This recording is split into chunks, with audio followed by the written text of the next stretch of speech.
This podcast was recorded, edited, mixed, and produced at The Dream, a recording studio in South Austin, Texas. Visit thedreamrecordingstudio.com. Money go get a MOB all over.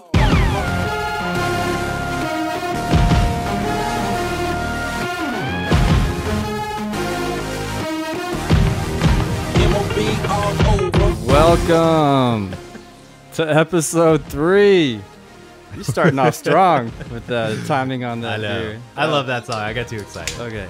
But hey, we're episode 3 of Who's Poppin' in the Zone on this offensive point. I'm one of your hosts, KG. I'm here with Kiran. What's up, Kiran? I'm doing pretty good. It's been a weird day. I went into the office for the first time in a year and a half. Ooh. So that was a little strange. But I hit a high point when I went to go buy this beer, and I got carded. Nice. Yeah. I mean, I was wearing a mask that was covering half my face, so that's one thing. But they definitely wanted to know how old I was. They didn't believe me. Nobody's asking me any questions about that these days. Not at all. Hey, I just wanted to say quickly before we got to our guest, just thank you to people that are listening. It's been awesome to get feedback. We mentioned it last time. We can continue to get some positive feedback. And also people have offered to support. And it's a conversation that we're thinking about, like talking about sponsorship and just finding kind of a cool, not asking for money way to do that. So, But give us your money. but give us your money. Yeah, we want your money, but we don't want to ask for it. So we got to figure out how we're going to do that.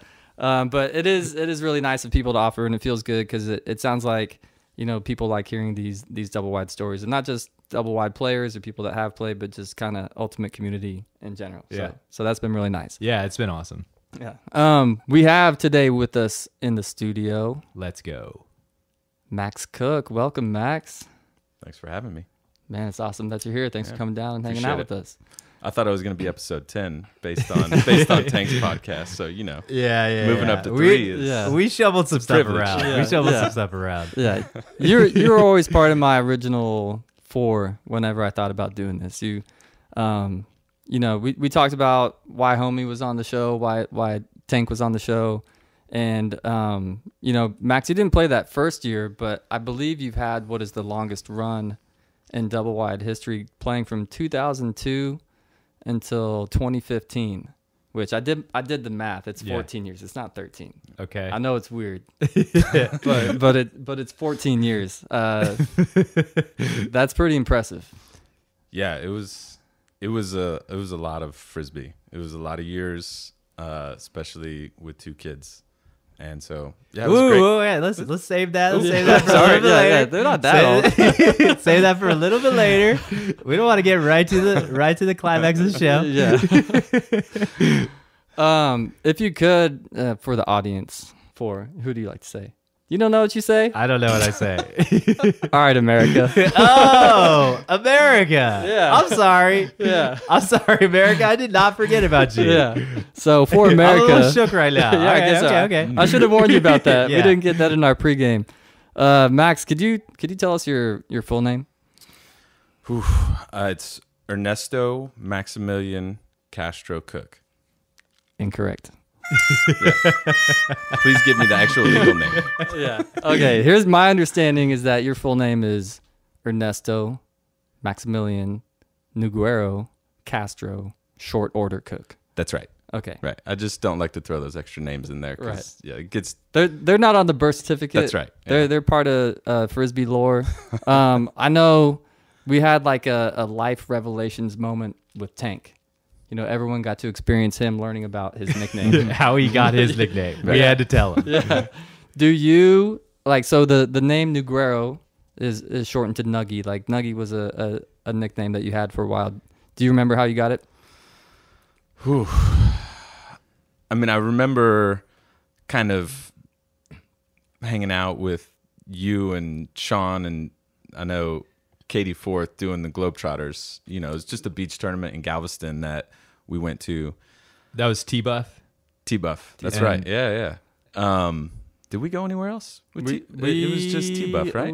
Yeah, I think it was only T-Buff. And we went Yeah. to win money. Like, there's prize money. That's right. Yeah, Yeah. We didn't go to have fun. Yeah. Yeah. It was to win games. It was a business decision. It was to dominate. A real treat. Yeah.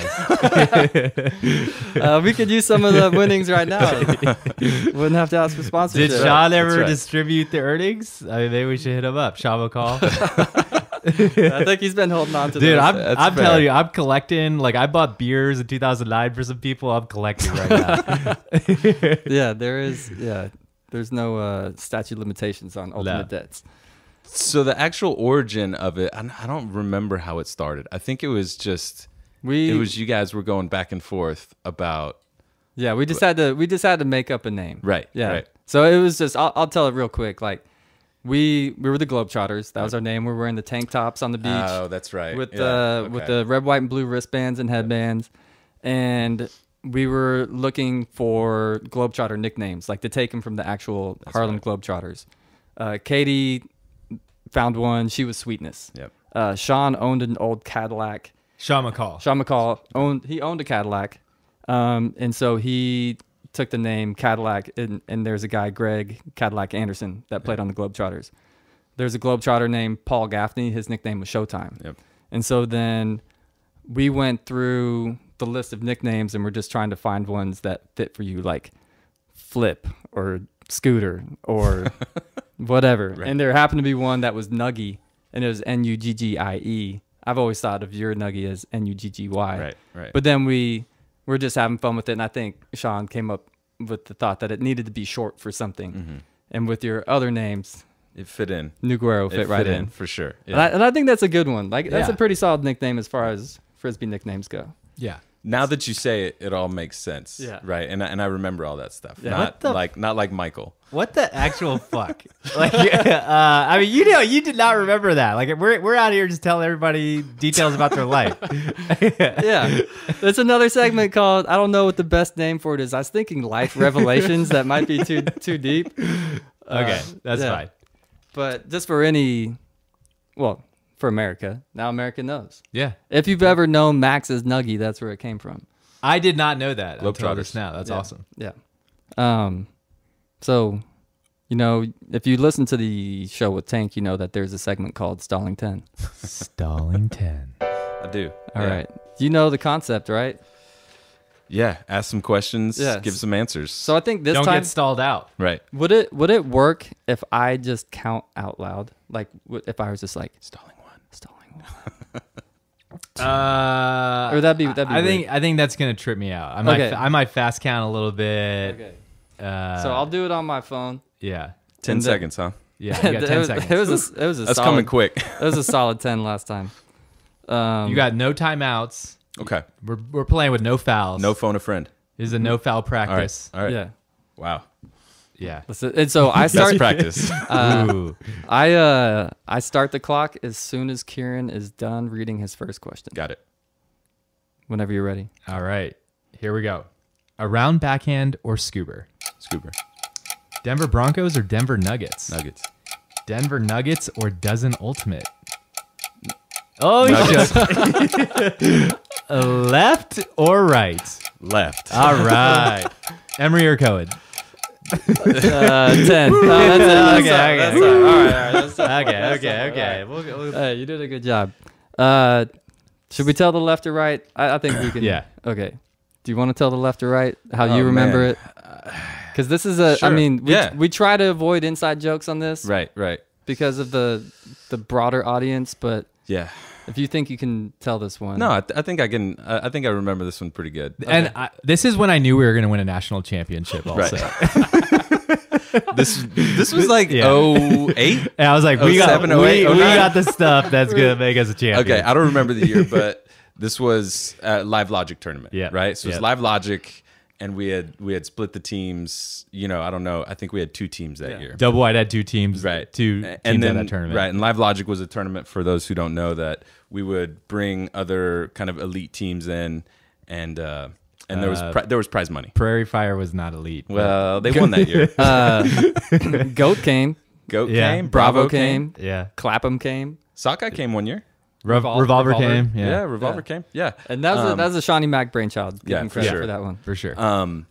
So we had split the teams up, and I was on a team, and again, you're a beginning of the season, super competitive. You want to win, and we had Soda, Dusa, Jason Millard, Yeah. right? For anyone that Oklahoma legend. That's right. That's right. Yeah. I don't know if I threw it. You threw it. Okay, I'm You pretty threw sure. it. Okay, we can clear up any confusion about this story. I You threw it. That's fair. Isn't that like a 40-yard backhand? 40-yard scuba, probably. 40-yard backhand hug. Right. So it was just hanging up there. Now Soda was, what was he? 6'3", 6'4"? He was tall enough. He was a tall guy, right? Yeah. So at the time I think he hadn't played on the team yet, so he was trying out, and so I was trying to tell him which way to go because I didn't feel like he was reading the frisbee properly. So I was screaming, left, and I think I also jumped in the air and did a wiggle a couple times. You jumped in the air and you clicked your heels. Yeah. Because at least that's how you guys remember it. I don't remember it that way, but it's our show. We were standing behind the end zone. We had just beat Bravo and Goat and the Condors and Clapham. Yeah. We beat them all in a row. Yeah.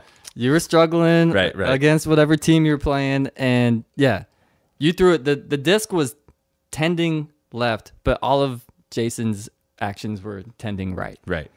That's fair. Yeah, and you tried to correct it, but that's been something that Stayed with you. KG and I made sure. It stayed with you. yeah. So that's why the left. But like I said, I was like, we're gonna win a national championship. the groundwork is being laid. Yeah. That passion and fire. The passion, right? the communication, the on-field presence of mind, all of it. We had The it. positive reinforcement. Yeah. The ability to levitate. Right. Okay, cool. So we got that, and that was a good. I mean, again, he knows the story Yeah. mostly. I think that's our role, is like to fill in the details. Yeah.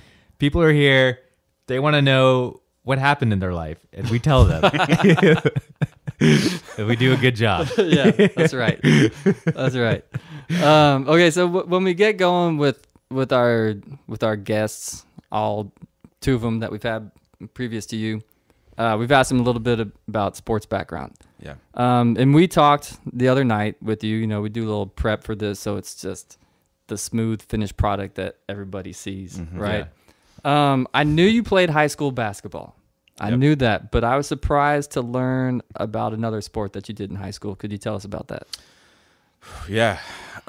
So I also ran a little cross country, not much. Not but- that sport. Right. I ran track. Yeah. So between my sophomore and junior season, we got a new head coach. And this is over quick Sugarland. This is in Sugarland. Yeah. Okay. Yeah. So Sugarland, so I went to Kempner High School, which is in Sugarland. And at the time, that district, the district we were in was kind of the toughest district in the state of Texas. It was rated. So the coach that came from a school that was in our district, but he had played in high school, played in college, I think at Marquette, or I don't remember where he played, but his big thing was just getting athletes, getting the players more sports in general that would prep them better for basketball, right? So he didn't want you playing football or baseball, but he wanted you running track. Right. Yeah. So that carries over, those skills for transfer sure. over. Absolutely. Yeah. So he was like, everybody that's playing basketball is also running track. And I hated running track. Yeah. Track was miserable.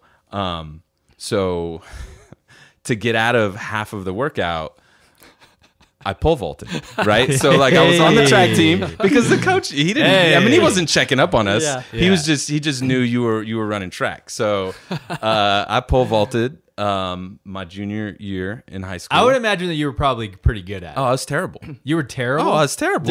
Did you ever get over? No, I never cleared opening height. No. Not once? No, I wasn't trying to. Pole vault, when you see pole vault, right, you got the pole and it bends. Yeah. That's scary as shit, man. No, if you I don't don't know wanna how to go do vertical, it, yeah. we didn't have anyone teaching us what to do. Yeah. So me and this other dude, Jeff, we were the only two pole vaulters on the team, and we went to the meets. I never cleared opening height. So would but, you I even didn't try to do it? Of Or would course. you just run and just throw your Just pole throw the past? pole like a javelin? Yeah, I don't know. No. Okay, I you tried to clear. Yeah. I think I cleared in practice a couple times. You did. Right, in practice. What is clear? What's like the base height?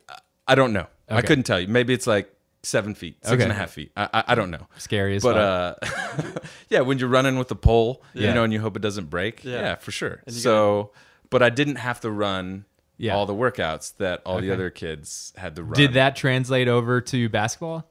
No. Did it translate over to anything like frisbee ever? No, So it was absolutely just not. okay. Yeah, no, it was just like a just way a way to to get out of it a yeah, little for bit. Sure. Yeah. Are there any pictures that exist of that time? Do you think? I'd love to get some. Oh man, maybe in my high school yearbook, but Okay. I don't know. We'll have to do some digging. Casey Cook. Yeah. My mom's never went to my track meets, so All right, I was so like, she- stay away. Yeah, not much to see there. Yeah. Awesome. Yeah, that really surprised me when you told us that. That I can just like picturing that is pretty hilarious. Just laziness, right? Just like I don't want to run fucking 400s, you know, in Yeah. under But, I mean, you know, we'll- 70 seconds. I think So- we'll talk about it a little bit later, but that's surprising because of like a lot of what we were doing later on in your Yeah. double wide career was so focused on the track. Sure. And I don't Yeah. ever remember thinking you like loathed. Well, those I track think that the workouts. payoff is different. Right. Like you maybe not seeing it For sure. for basketball. you could you 100%. Yeah. knew what the why or like how this was going to help you at that time. I mean, I think, you know, at the time, basketball, you know, I was good at basketball. I wasn't Yeah. great, and I knew I was never going to be great at basketball. And so running track to me, what like, yeah, I don't know if I ever would have seen the payoff. I was Yeah. never great at track. I'm not a natural sprinter, Yeah. and I hate long distance. So to me, it was just a way to minimize, Yeah. you know, that. But you with know, that frisbee, work. like you were in it, you knew what sure. you wanted, you thought it was realistic. And like you said, I think we'll get into that later. Yeah. But I mean, I saw the payoff Yeah. of the track workouts, Yeah. like when we started doing them the right way. yeah. So You said you learned about ultimate frisbee from a young life leader, I did. and that was Yeah. in high school.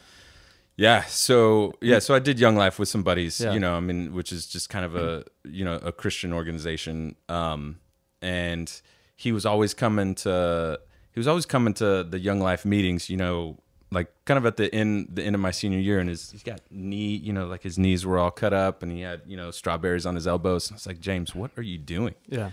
He's like, oh, I'm playing ultimate frisbee up at Rice. Yeah. And I'd never heard of it, right? Rice And Ultimate. Rice Ultimate. Cloud 9. It's always coming back. Cloud 9. I did Every not episode. think this was going to be part of the story. But here we are. There we are. Don Tom. And so Cloud 9. Sorry, Dot. you were exposed. Did you play some in high school? Did you play No. previous? So No. you knew about it, like then to look for it at A&M. Yeah, so what happened was I went up and played with him, I think once over the summer, like right before my freshman year at college. Yeah. And so my dorm at A&M was right next to where the team practiced. Okay. And I didn't go to fish camp. Like I was telling you guys, I didn't go to fish camp, and that's, you know, and a lot of my buddies that I was really tight with in high school, a lot of them were like, yeah, we're all going to A&M. None of them got into A&M. Yeah. So it Oh, was really? Yeah, it was really just me that went there, and I didn't go to fish camp, so I didn't have like this built-in fish camp. For anyone that doesn't know, is just like, you know, before you go to college your freshman year at A&M, I don't know if UT has it or other colleges do. I'm sure they have something similar, but you're with a group of like 20 or 30 people, and so you have a built-in, like when you get Network. yeah, when you get there friends. your freshman year, you're Got like, a group. okay, well, yeah, for sure. You got people, you get on AOL Instant Messenger and be like, hey, let's go to the quad or whatever it was. Yeah. So when I went to kind of like a freshman orientation, you know, they have all the clubs set up, and I just remember seeing Ultimate Frisbee, and I was like, oh, I remember playing with James Yeah. before I went up to college, and also I played sports kind of all my life, Yeah. right? And so having some sort of athletic, competitive outlet, I was looking for. So it just was kind of a natural fit, and it was like right outside my front door at the dorm. Did So- it click with you pretty quickly? Because I remember you saying a lot of the guys that came out that had played Sweet Disc. They're doing 20 on 20. They weren't playing rules. There's only a few people left over from the previous year at A&M that were trying to explain, like, you can't run with it. Right. No, that's out of bounds. The tree is not the goal. The tree is not the goal. Sure. No, I mean, I think when we first went out, you know, there was 3 guys that had played on the team that were remaining from the previous year. Yeah. And I don't think the team was that good, but those guys were pretty solid, but there was probably 50 freshmen that had come out. And I think Ultimate Frisbee was like at fish camp. I didn't go, so I don't know, but it was pretty popular. Yeah. You know, you just run on a big field and run around and have fun. And so that's what all these people came out the first month and a half of practice. And so you got 3 guys trying to corral 50, and they just want to run around with a disc and play 20 on 20. Yeah. And you've got actual people that have played with rules and, you know. So And I would imagine that you were like, let's make this a little more structured. Well, not then. Really? Because I, you know, again at Rice playing, I don't think it was 20 on 20, but I don't think, like, I didn't go and was practicing with the Rice Ultimate Frisbee players. I think it was another Sweet Disc game at Rice. No, And that was a Cloud9 game. well, I don't know. I'm pretty sure it was. I don't know. Maybe. but no, I mean, it was, I had a blast when we were playing 20 on 20, right? Oh, so you hadn't really like tasted. I didn't know anything about Ultimate Frisbee. Yeah. So it was just a fun thing to do. They practiced once a week for a couple hours. So it was great until the first tournament. We went to Harvest Moon. That's that's so your funny. first one? Harvest That was- Moon is like that the was- first tournament for so many people. That was the first in tournament, South. but like once I went, Yeah. I was hooked. Yeah, and it was, you know, I mean, you get that you're playing other universities. Yeah. You see a whole new culture, like something for sure. like The party, Yeah, right? the Like party's the a party good time. atmosphere Yeah. was great. You got, you know, kids drinking out of, you know, discs and Yeah. throwing up all over each other. But, you know, I mean, again, that was just that competitive atmosphere, even though half the people were like dressed in, you know, like costumes. Yeah. Still just instantly clicked for me. I was like, oh, this is awesome. Yeah. So you played for 6 years at A&M. 6 years. Yeah. 6 You- years of eligibility. 6 years at eligibility. So that first year, Calvin Lynn. you're on the roster as Max Cook. Right. On the second year, you're on as Ernesto Cook. Mm-hmm. No, but you got 5 years there playing. Did. The 6th year, I don't know if we have time to go into the story of that, but it's something that people that played UT Ultimate around that time, Of course. or like played in your region, they know about it because you obviously turned into a really strong player, and you were leading A&M. Like, how many years did you captain there, or were you kind of running the club? Yeah, so I guess my junior, senior, and 5th year. Okay. And then my 6th year, I probably would have been considered a captain as well. How did you extend that academically? Yeah, well, I started off in computer science. Okay. and hated Did you it. really? Oh, yeah. Hated it. Wow. I mean, I did like a year and a half of computer science and was just like, this isn't for me. Why didn't Right. you like it? I'm a computer scientist. Yeah, and that makes a lot of sense. No, it just, you know, like the C++ and the Dewey Decimal Okay. System and all Yeah, I that got stuff. it. I got it. All right, got it. I got it. That's all you need to hear. Yeah, that's all. The hesitation between the plus and Right, minus right. is over. Java, no, it just didn't speak to me. Okay, but so you basically started in a Yeah. degree, going down for a degree. You're For like, sure. I don't like this. You transferred. It was into like kinesiology. It was kinesiology, and it was sports management at the time. It was sports management with a minor in business. Okay. And you know, again, I'd played sports my whole life, so it was just that interested me more than computer science. Yeah, Right. And you had to kind of start fresh if you're taking computer sure. science, because nothing was transferring Hardly over anything credits-wise. transferred over. You know, I mean, someone was, you know, like it's You're still basically a freshman all over it's again. it's still a bachelor of science that I got, but yeah, a lot of those credits were worthless. Yeah. So, and you started playing Frisbee, but like you were telling us a story, your first year of Frisbee, there wasn't really like a record of you playing. Like you went to the tournament, but you went to the series, UPA series. Sure. So that fast forward to your 6th year and you're thinking, well, there's not really a record of that first time I played. So let me just roll the dice and see. That wasn't my thinking. No. So at the time, you could get on the UPA, or I don't know if it was UPA or USAU at the time. I think it was probably still UPA. Yeah. So you could get on and look at your account. Right. And it would tell you what your eligibility was. Absolutely. And you could see how many years of college that you had. And so I was like, after my 5th year, I was like, I've only used up 4 years. So I was like, that's crazy. So I knew I was going to be at A&M for the whole next year. Yeah. And I was like, just go for it. Of course, I'm going to play again. What was your last year? What year was that? Was that 2005? 2005. Okay, because I was on the Texas team, and going into sectionals, like there was just like all this like chatter from our side, like Max shouldn't be playing. Right. Like, what's he doing? Because at Texas, like guys on Texas knew you because of Doublewide. Sure. Like it's not like you were just like this unknown person. I was the sectional coordinator that year too, which is Are you serious? which was kind of crazy. Yeah, because it was in College Station that year. Of interest for sure. And then so Calvin Lynn, head coach of Texas Ultimate, still the head coach of Texas Ultimate. Incredible feat. And a teammate of Max's with and Doublewide. a teammate of Max's on Fact. Doublewide, and a computer scientist. I don't really know why that matters, but I think it's Right. Let's something. tie it all It's together. computer scientist.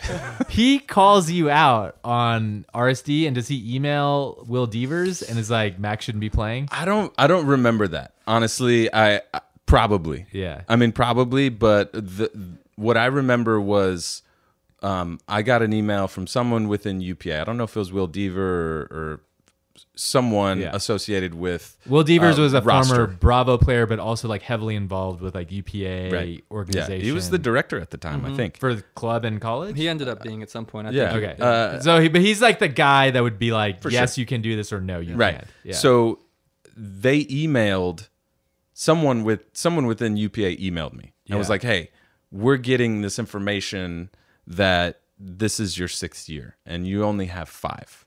And did you play like clearly your account says you only played 4 years, or you've only used up 4 years." And you're like, yeah, but it was 20 on 20, and nobody was wearing shoes, Right. so that doesn't count. I can probably go back and check on AOL exactly what I said, but it was something like basically was that is your responsibility to keep those records, and just ended it there, right? You know, You and I was said like, that to the UPA. Yeah, and I was like, until you tell me I can't play, I'm planning on playing. Yeah, Right? Because we all thought you were gonna, because Texas and A&M would play in sectionals. Yeah. And that whoever wins that like has the higher seed going into regionals, and that's important because whoever wins that goes to nationals. So going into sectionals, we were convinced that we were gonna have to play you, because you guys had a strong team with you. Yeah. It was you, Tricky, Patrick Eberly. Yep. Charlie. Charlie was on tenure. Charlie may have been there. I don't remember if Charlie would, but You guys ever had a strong team we had a strong with team, you. for sure. Without you, that's still a good team. But like with you, we were like, I mean, we'll probably only beat them 15-10. Yeah. But without him, like, Wow. well, we won the game. Live show. Sure. Okay, so you going to sectionals, we thought you were going to win, Yeah. and you're like, UPA, you need to figure it out. Right. And what do they do? Well, so again, they they did their own research, and all they had to do was go to our website, which had our listserv archives. You should have stayed in computer science. Right, I know. It's all going back, Yeah. right? But no, go to our website, our ultimate website for A&M, and then go to our listserv archives, and then back in 1999, 2000, it shows like there was like, all right, who's all coming to the regional tournament? Yeah. Right. And I don't know at that time, I don't think we had to sign waivers or pay dues or any of that stuff. Yeah. So, I think it had me and 11 other dudes' names on the list of people that were going to regionals. Was Because it like regionals was in Max like Jackson, Cook? Mississippi or something like that. Max So- Cook, first year of right. year of 5. So Will Deaver or whomever with the UPA sent that, like, I guess after I sent the email that was like, hey, it's your guys' job to figure that out. Yeah. They figured it out. They figured it out. And it didn't take long. God. It was probably like, because this was like a week before sectionals, right? So, and, you know, What did they say back to you? And were you like, good job? they basically were like, you know, and also I was the sectional coordinator, so I think they had to tread a little lightly. Yeah. But they basically said, you're ineligible. Okay. But you know, and again, this was something I had talked to like my teammates about, like at the beginning of the season, you know, like Trick and some of the other guys. It's like, hey, listen, this is my 6th year. So I mean, at some point they may say I'm ineligible. If you guys don't want me to play, I totally get it. And And they were like, hullabaloo, connect, connect. let's go. Gig 'em. Pass it back. That's such an interesting story. It's too bad. Like, I think it's hard. It's probably hard for people to understand nowadays. I think USAU is still kind of like got this like element where you quite don't know. It's like kind of like a not a shit show, but like it's coming. It's like volunteers like doing stuff. Sure. Yeah. You know, UPA back then, I think it was just like wild, wild west. Like, Right. I mean, there's stories of people playing at like Santa Barbara. I know there's a story of a guy playing in Santa Barbara, buying another UPA ID and enrolling at like Wisconsin under a different name. Yeah. And like UPA figured it out after because somebody reported like, that guy is that guy. Yeah. Well, I talked about it last episode. That was my hope. Oh, To go community to college, ACC KG. and then like keep playing at UT. Like, 'cause I mean, everybody wants, because college ultimate is so much fun. yeah. Yeah. It's a lot of fun. And that was the thing. Like, in retrospect, when I look back on it, you know, it's like that was a really shitty thing to try and do. But I mean, at the But there are time, no repercussions. when you're in it and you're like, I've got another year, Yeah. and our team, you know, because you know we tasted A&M when I was there, went to nationals one season, and that was my my sophomore year, which is, you know, relatively young. I'm relatively young in my frisbee career, and we went to nationals, and like getting a taste of that competition, you know, you want it. You really wanna at get that back point. there, yeah. You want Yeah. to get back there, and you want to do whatever you can to get, you know, your college back to that level. Yeah. And so, you know, I just had blinders on, and I mean, I don't regret it that much, but you know, I don't think you and- should. And I don't know if I would have changed it. You know, like, you know, I don't know if I I, think would have. It's I think worth it a w- shot. But Yeah, I think it would have been one thing if there was like some sort of like system in place to like sanction you or like be like, you can't play club. I mean, that would have that would have really hurt Sure. double wide, and like maybe you would have thought twice about it. But I do want to quickly like just highlight like how impressive and important it is that you were part of the team to take, like, you got A&M to nationals, which is like such a big deal because it took, I think that was the first time you guys made nationals, and then it took like 15 years. I don't remember exactly, but Dalton Smith, another double wide player, and Matt Bennett, another double wide player, they ended up taking A&M to nationals. But there was like this huge gap, Right. where it's like Texas Ultimate people, we kind of take it for granted in a way. I mean, we're working hard for it, but like the standard is to go to nationals every year. So I just want to say, like, I always thought that was so impressive to be a part of the team to go to nationals. Like, that's such a hard thing to do. Yeah, and in the region that we were in at the time, Yeah, one right? bid, Tank talked about it. Yeah, and It so was brutal. It's brutal, and you know, all it takes is for, you know, I mean, I think to have success, you know, within any sport, a little bit of luck is involved, right? We didn't have any injuries, Yeah. you know, like the matchups that we played at regionals probably favored us a little bit. You didn't have to play LSU that year? We didn't have to play LSU All that right. year. Sweet. Oh, that's an Arkansas thing. Never mind. So yeah, I mean, it was, but going there, yeah, I mean, it's everything you kind of, again, being super competitive and playing sports your whole life, that, and you want that competitive edge. Yeah, I mean, that was huge. That's awesome. Yeah. So you started college in '99. Yeah. So the fall. Yeah. Fall of '99. Fall of '99. And then you tried out for dub in 01. So did. that would have been after you just went to nationals. Correct. Okay. Yeah. And then the word from Doublewide was, like, from homie and tall, was like, you can play on Flux. Yeah. They like encourage you to do that. Yeah. Or just, I mean, they probably, because you said you only went to I only went to one tryout. Yeah. And so they didn't probably know you much And at all. I would imagine there wasn't really an A&M pipeline No. to Doublewide at that point. Not that Max was the first. Max was the first Yeah. A&M guy. So they had one look at you. Yeah, and you know, Limited looks is what I'm trying to say. for sure, right? And again, I'm coming from a college game where, you know, my disc skills were minimal at the time, right? I was a cutter, I was a downfield player, and we had some decent handlers that got us to nationals. Like we had a transfer that came from Michigan that played with us and helped get us to nationals that year, and so Michigan was a pretty prominent team. But in terms of Doublewide, yeah, I went to that first practice, and I just remember, you know, in the break mark drill and some of the scrimmages, you know, going up against dudes that were just breaking the mark relatively easily. You know, I mean, I hadn't really played high level ultimate that much, right? Yeah. I mean, we, you know, A&M at the time wasn't going to national tournaments, right? We were just going to kind of regional, Mardi Gras, Harvest Moon. And so again, making nationals was huge, and playing against those teams was great, but I just didn't have that much experience yet.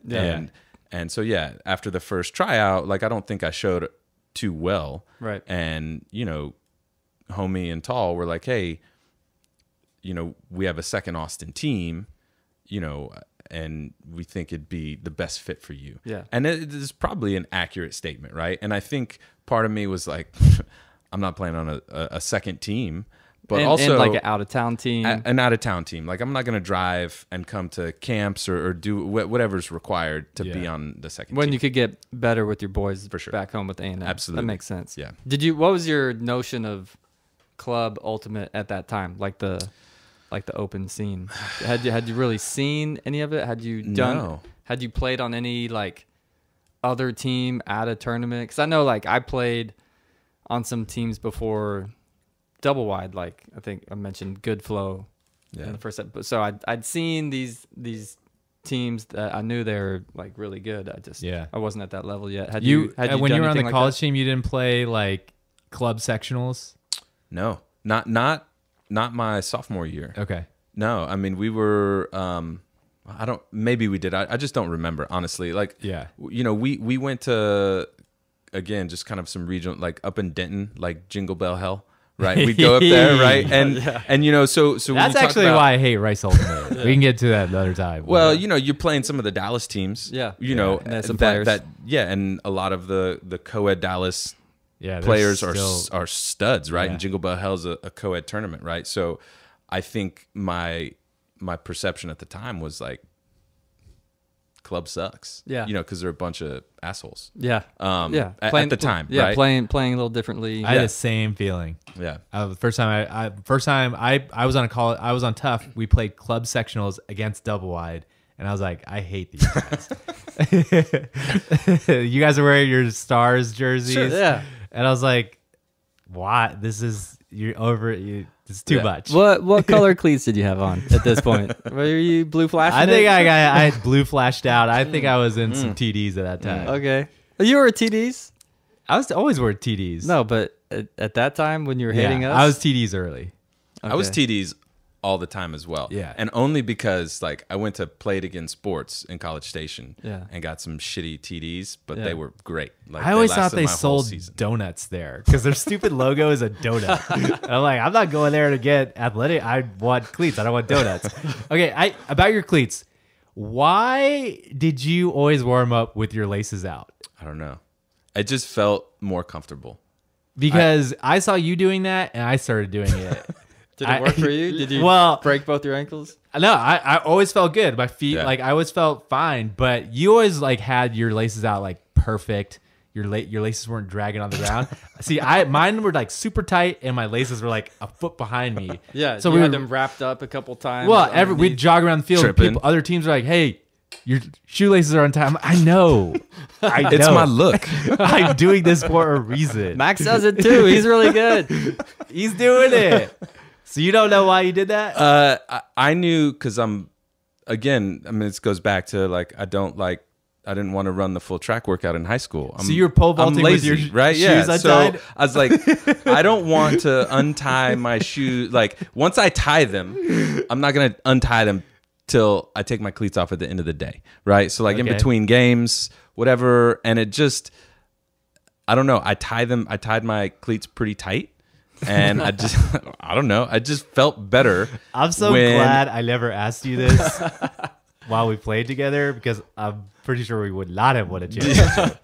Do you think I was doing it for any other reason? Like I was trying to like strengthen my ankles by not. I was like, I mean, that just looks dope as fuck, and I want to look like that too. I mean, but I never, like, my laces were always dragging, like I said, like they were just, you know, picking up trash as we walk. No, I knew I looked good, but you did. That wasn't the. I think some other people did that too.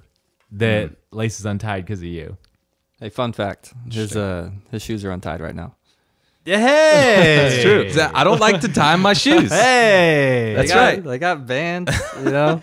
You still looking? Oh, I'm gonna tie my shoes right now. It looks pretty good, right? It looks good. So in just a minute, I think we'll fast forward a little bit to get to some of the meat of what I think like are some of your biggest contributions to Doublewide overall, like some kind of culture shift with mentality and the approach to team building. Before we do that, we're gonna hear from our sponsors. Ooh, let's go. This one comes from none other than the guy that didn't recognize the talent in 01. Fuck. Keith Sandell. He already signed the contract. Yeah. Hold on, you got the money from him? Yeah.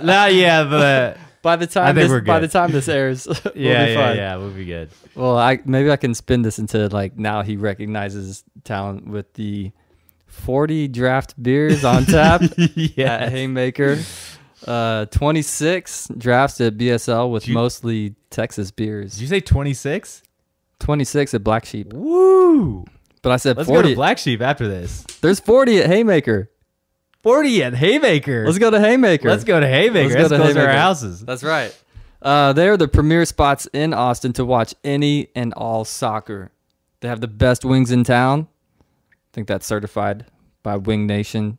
Black Sheep Lodge has the Texas Monthly's number 27 burger in the state. There's a lot of burgers in the state. A lot of burgers. Number 27 is a solid number. One of the best numbers. One of the best numbers. They could call it the Cage Burger. Kyle Hinkie, don't change your number. Haymaker has the best poutine in town. Have you had their poutine? Poutine's great. That's really good. You can get 2 different That's right. toppings on that one. Cheese curds are flown in weekly from Wisconsin for the Haymaker poutine and for the Black Sheep Lodge fried cheese curds.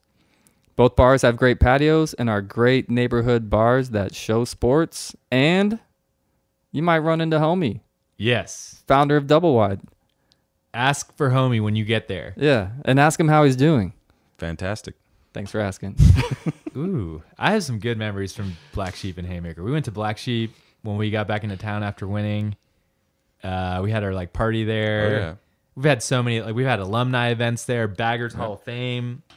We party was at Haymaker. Watched the Nationals finals, not the 12, but what was the other year? 2017 maybe.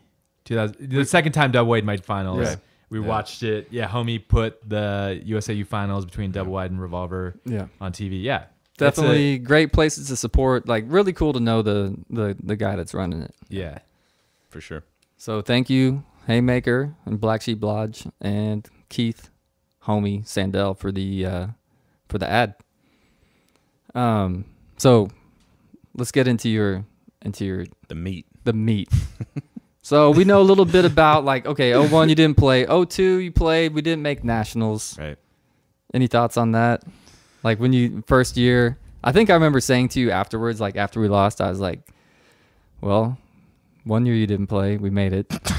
That is such a KG thing to say. Did you really say that? But it's obviously a joke. Like it wasn't. It's not always obvious. That was obvious. And then I was like, you played and we didn't make it. Oh well. Did we drive there? I drove. Okay. I don't know if I don't remember how I got. Oh, that was in Jacksonville. God. It was in Jackson, just Jackson, yeah. Mississippi. Yeah. Oh, yeah. Yeah, That's a tough drive home. yeah. I remember you being disappointed. I mean, everyone was disappointed afterwards. Yeah. And I was not serious. I think he knows I wasn't serious. The reason we didn't make it was because of Name names. I had a really bad turnover at the start of the second half, but it was Florida. It was school. Yeah. School made some calls. Fuck that guy. Yeah. We've established that. Just joking. But school, if you want to sponsor us. Right. Yeah. Just joking. School. Yeah, I'm not sure how much money you have laying around. Also, don't blow us up in the comments. 03 was a fun year. It was. You remember that one? Yeah. I mean, it started off really well. You weren't part of that. I was not part of that. No. Yeah. No. The Savage. The 7. Say it. Savage. Yeah. But you were with those guys. Why didn't you do Savage 7? Really quick recap from episode 1. We talked about a very big moment in Doublewide's history where there was some younger players that felt like they should be getting some more run on the team, and there were older players that are getting more PT playing time than them. And Skippy arranged a meeting with leadership of Doublewide. It was like, take the younger guys or we're out. Yeah. And I think I did a count, and I think almost all of those guys were Texas guys. They were. Coos was Texas. Yeah. Coos was Rice, but this is last year he played Texas. Right. So why didn't you participate in Right. the And I don't Savage think 7? it had anything to do with A&M versus Texas. Really? Yeah, no. I think what it came down to was, so we talked about Sean McCall earlier. So he was the one that was kind of talking to me and kind of brought me in 02, right? And I think Sean kind of had a vision for Doublewide as well of pipelines, like Right. a younger pipeline, Yeah. not just UT, right? Texas is a big state. There's a lot of colleges. Let's try and funnel them all to Doublewide. So he was the one that brought me in 02.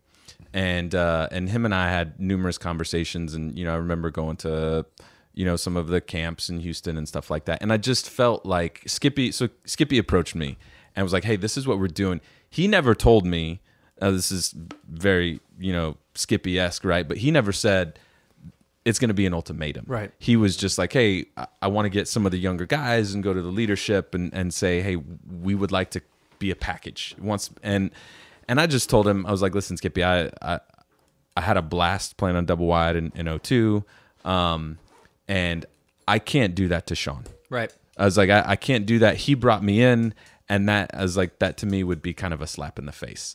Unfortunately, the time... That was my best open ever. Hogue, timestamp that, please. Well done, buddy. That was well nasty. It's just taken me 3 episodes. He, at the time, and I don't know how deep you guys want to get into this, but Not too deep. I had already promised to go to a tournament in Oklahoma with some dudes from California and some of the guys that were in the Savage 7, like Tank and Scotty and Name names. Tank and Scotty specifically. Name names. And so we drove up there. Yeah. And they told me on the drive that like they were really worried because they knew Skippy was about to drop this bomb like during the first mini camp. Yeah. But like Tank said he didn't know anything about it. Yeah, Tank doesn't. are you surprised?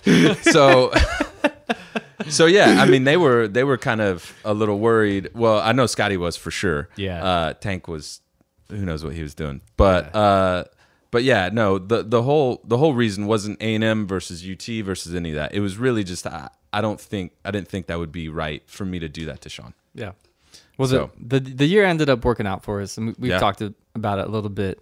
But you had, I'm just thinking, like, you played 02, and then 03, like, even for someone, you're pretty young still, just 3 years into the game. Like, when I look back at some pictures in that 03 year, you were on the line for offense, ultimate point, regional finals, on the line for pre-quarters to make it to quarters against Boss Hog. Like, you were getting some significant run. Did you ever feel like there was any, like, Texas favoritism, or you feel pretty welcome? Like, was that a weird experience being an Aggie on a team that had a lot of Texas dudes? I think initially there was certainly, and I think part of it was my own just kind of competitive juices and like, Yeah, but and that's like natural natural for sure. And again, I know I've told you guys this before, but just remembering like the first time I came to a mini camp and Scotty came up to me, and I hated Scott at the time. You know, like I hated Scott him Barrett's. and his dad Yeah. and their gong. Yeah. Like, you Scott know. Barron's dad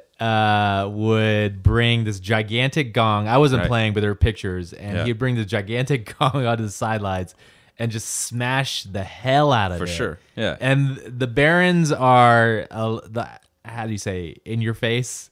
That's fair. Sure. Yeah. So they're loud. You're Right. going to notice them. Of So course. you knew that. Of course. And then you've got, you know, UT had 3 coaches, right? You got Calvin Stocking. Sure, You've Pam. got Tall with like his hair, you know, like a mohawk, and Skippy's, you know, like in a box walking Yeah, around, yeah, you yeah. know, the Yeah. field. And so, you know, like Ooh, there I was love that box.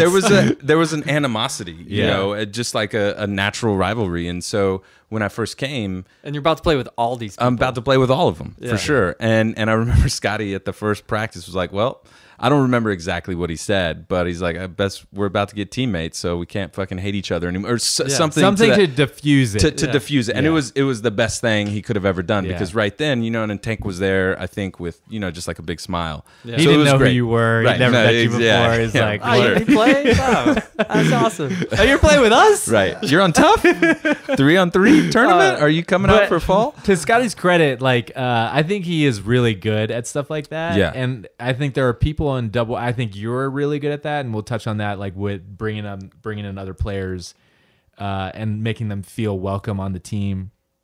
And Doublewide, I think, has traditionally had those players that their rivalries in state or rivalries between club, and once you're on the team, it's like, no, like we're gonna do this together, diffuse the tension, For sure.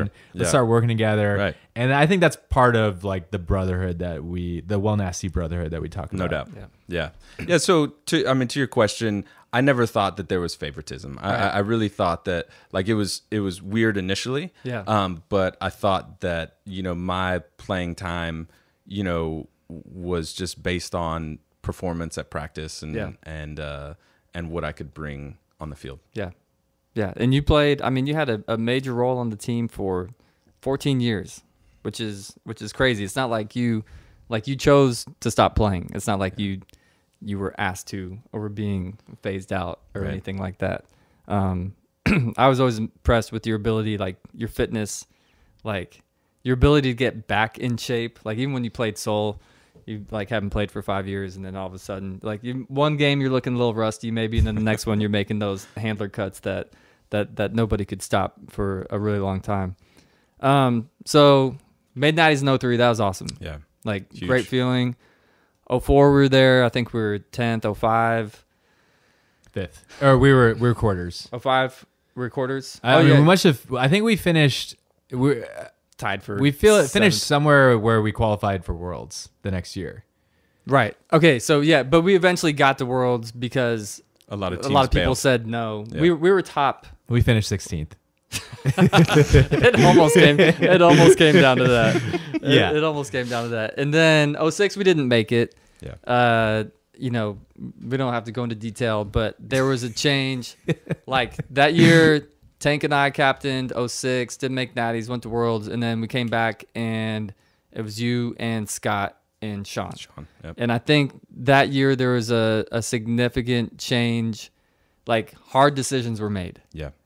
And you know, we were competitive. Like obviously, we made nationals like 01, 3, 4, and 5. Yep.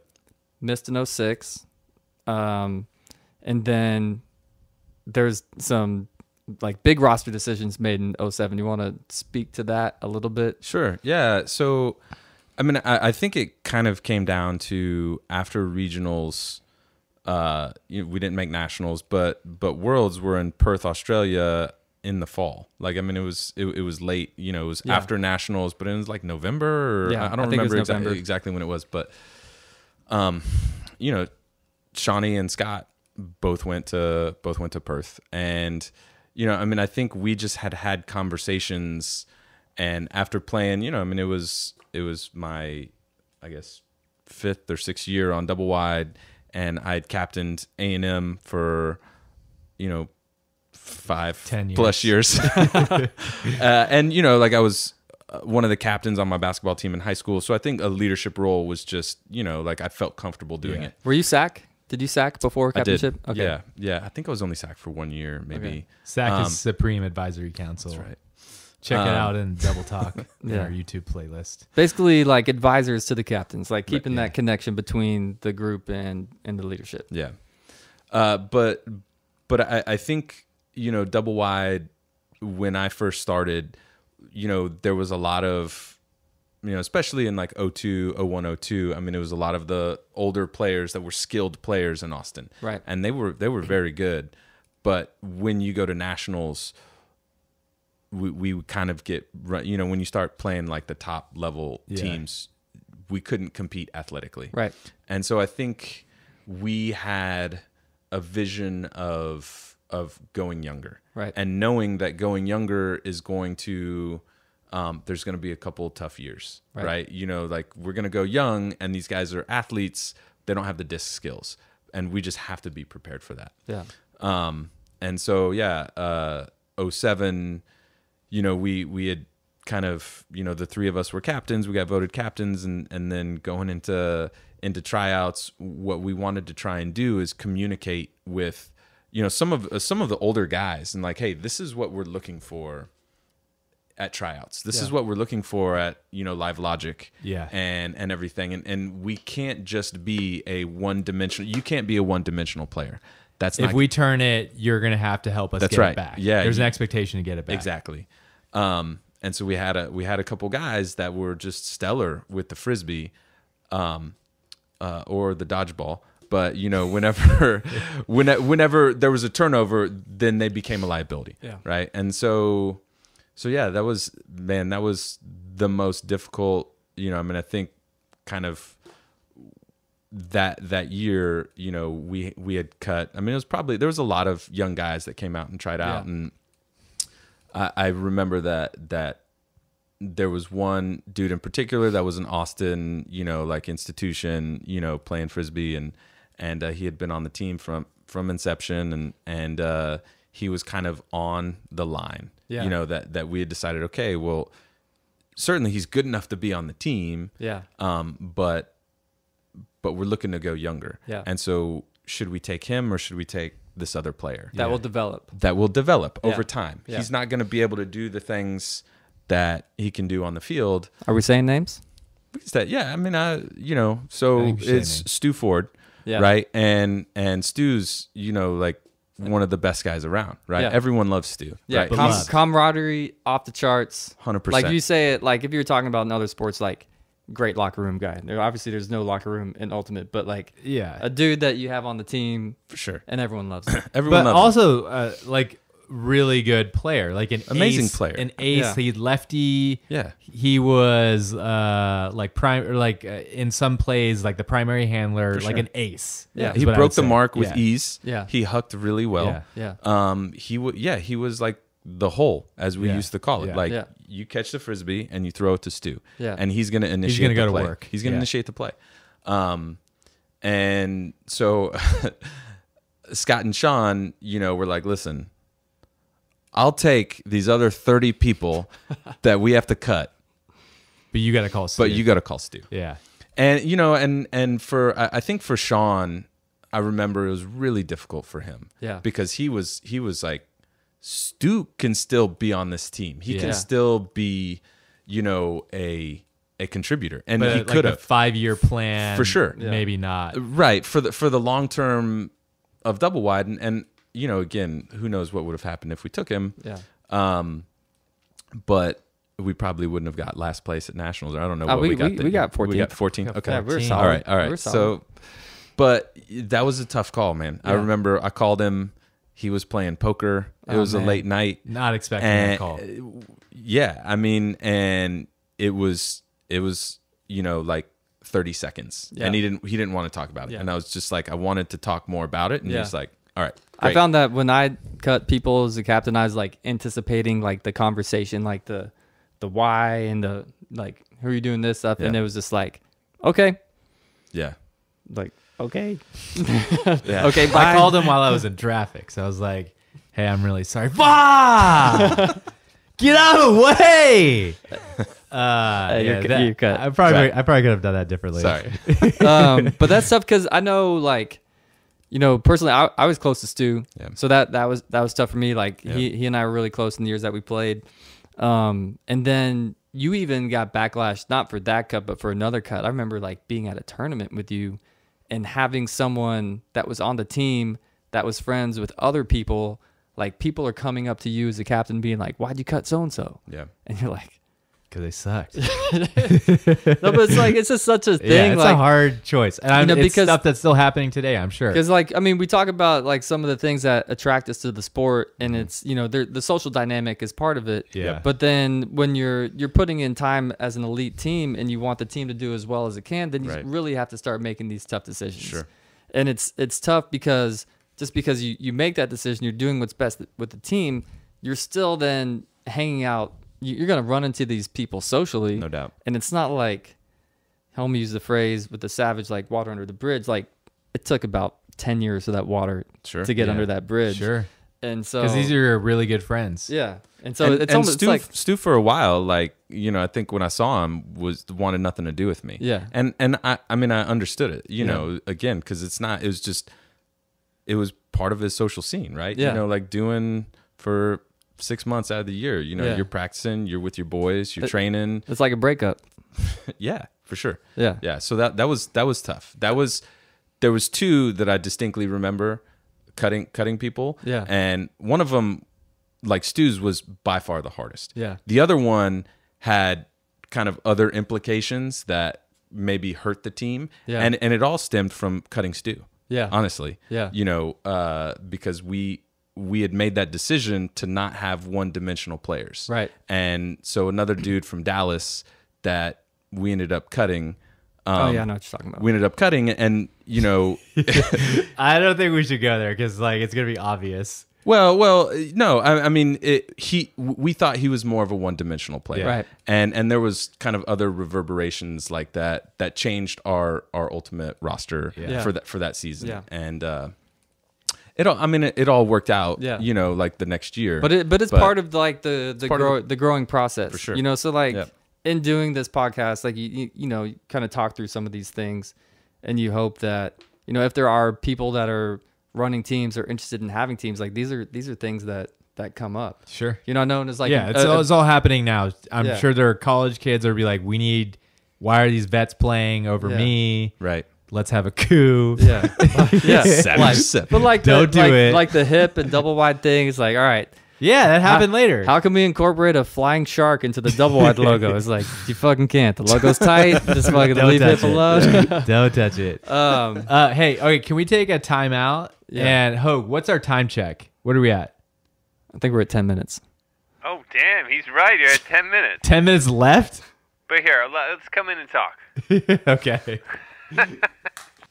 All right, America. We are back. I think we're fully popping right now. We are popping in the Yeah, zone. The zone, popping in the zone. is popping. We've got a segment here, another staple. This is an actual staple Yes, it is. called On the Line.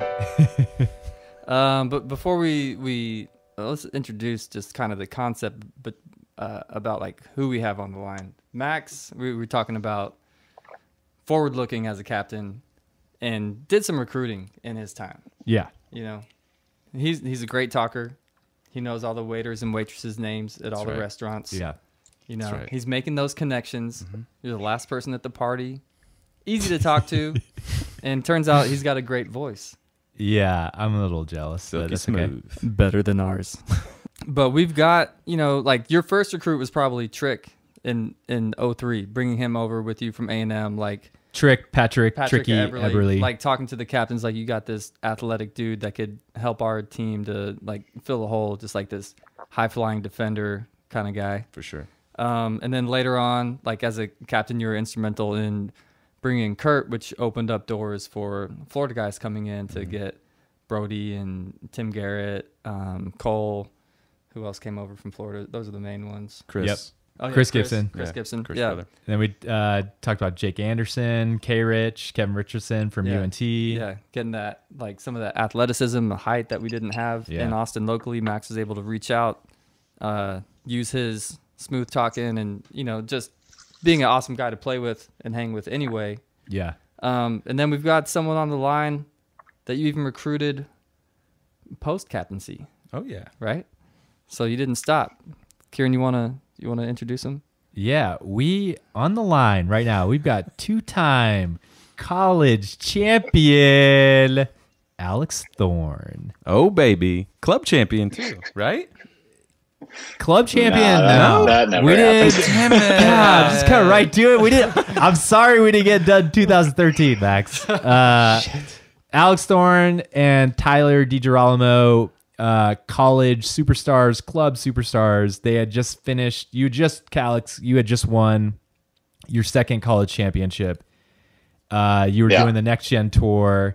You were in it, frisbee wise, living large, just loving life, and playing frisbee. And you get Correct. So Very correct. what do you remember? You get a call from Max, and you're like, double who? Yeah, I think there was an email first that someone had mentioned that Will was talking to the guys because we had played with Will Driscoll on the bus, and he was talking to some of the captains, and they're like, hey, one of the guys might give you a call about playing Doublewide this year, and like you guys had just won a championship the year before, and it was so you knew Doublewide. You okay. Yeah. I mean, I've been playing frisbee my whole life. I was down there watching nationals in Sarasota when I was like in middle school, so I'd been watching Doublewide for a long time, and then saw you guys win a championship, and then the next thing I know, right after that, they're like, oh, maybe they'll be talking about playing with them. And I was like, that sounds kind of sick and also insane. And then next thing you know, I'm getting a call from Max Cook, and it's like, okay, this is pretty cool. And I wish I remembered more about how the actual call went, but he was just like, yeah, I'm not sure what you guys got going on in club up in Pittsburgh, but I know you and your buddy Ty could contribute to a pretty good team, and we've got one of those down here, and we're wondering if you're interested in maybe hooking up with us for the season. That was all in an email? No, the email was just saying that like we might get a call, and then I got the call. Setting from him Max. up. Yeah, that is suspenseful. Setting him up, Max. You knew what you were doing. I think so, right? I don't know. I don't know it was if like a cold call, right? Like, there's no way that you just like randomly called. Like, I knew that it was coming in some way. Yeah, I think Driscoll, because I went and talked to Will and was like, hey, Will, because he played next gen tour on the bus with you guys, and I knew, a lot of the other dudes on the bus were, I mean, they were already spoken for on other top flight club teams, right? And not that Pittsburgh didn't have a top flight club team, but it was just an opportunity. I was like, whoa, Alex and Tyler. I mean, they just, and I think it was all partly like they had just won their second championship in college, and Doublewide was going to try and go for a, back-to-back championship in club. So it was like, well, they kind of understand what it takes. You're going to have your target on a target on your back the whole season. And they were both, I mean, superstars, right? Yeah. So it was an easy decision but I think Will probably emailed you guys. He might have even just texted us. Like, I just remember there was some reason, like I knew, like it wasn't like you just like randomly called me one day. I was like, I knew there was going to be some sort of communication. Did you need some convincing to come down, like talking about like what your commitment needed to be? Did you have that? Do you remember having that conversation with Max about like expectations for mini camps or tournaments, that kind of thing? Yeah, sort of. I mean, there was no convincing necessary. I wanted to be on the team for sure. It was going to be sick. That is awesome. But yeah, of course I was like, I mean, I'm not about to move to Austin though. Like I have a job here set up and everything. So like, obviously I didn't want to like just join this team and be some terrible teammate that no one ever sees. So, just wanted to make sure that like it was going to be okay if like we only made it to a few things or whatever it was. And Max kind of laid out like, if we could make it down to a few training camps and then meet at the tournaments and everything, like they thought that we could make it work without it being like too insanely travel intensive. And it did. I remember you guys came to a lot of stuff for sure. I think what most of the team met you. I met you guys at US Open, which was, I don't even remember where that tournament was. Carolina? North Carolina? I think it was in North Carolina. But yeah, you guys, North Carolina, yeah. I felt like you guys came to a lot of stuff, and that's a hard thing to do as an out-of-town player. But just a new player that has like zero exposure to Doublewide, like what we're trying to do. I was super impressed and like always appreciative of what you guys did in terms of time and effort and trying to be part of the team. You guys were such a huge part of the team. Yeah. Oh, well, I mean, that's super nice of you, because we felt the exact same way in reverse. It was like, man, it's like so cool that these guys are like chill with us, just like rolling up and just starting to play. Like you said, the first time we met most of you was at US Open, like not like at a practice. It was literally for a tournament. It was like we just like rolled up to a tournament, and all you guys were like, "Oh, we're so excited to have you," and we were like, "Oh God." Like this could be so weird, but everyone was like so nice and so excited to have us that like it wasn't weird at all, and we had so much fun. Did you have any conversations with Tyler like, just complete your first pass? Just complete your first pass and they'll like us. Oh, dude. 100%. We were like we were so nervous, and it was so funny too, because we had driven from Pittsburgh to North Carolina because it was like sort of in range of driving. And like we got there at like midnight, rolled into like, I forget, it must have been like Jeff, or maybe it was even you, Max, that was like hooking us up with like, hey, you're going to be in like this hotel room, like you're going to get a key from the front desk, like you're good to go. And like we get there at midnight, roll into this just pitch black room, everyone's dead asleep, just three dudes that we've never met before, and we just like slink into bed with them. and like wake up in the morning, we're just like, hey guys, Classic. Like, we're Alex and Tyler, nice to meet you.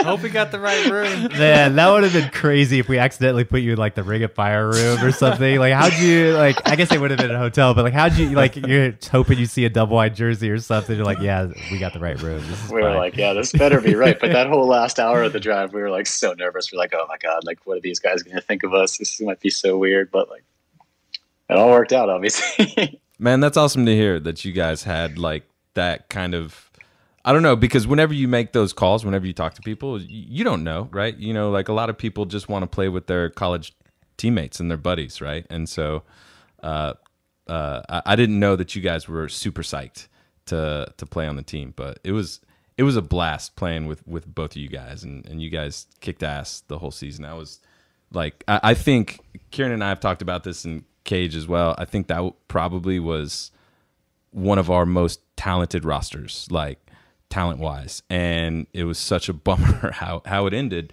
for sure. Yeah. But yeah, I was super psyched. And yeah, like Kiran said, you guys came to almost everything, and like you guys even came to the end of the year dub party, which was pretty awesome. Oh my God, that was crazy. We did come down to the dub party. And we didn't even go to so like fun. a nice restaurant. I think we were like a Chick-fil-A or something.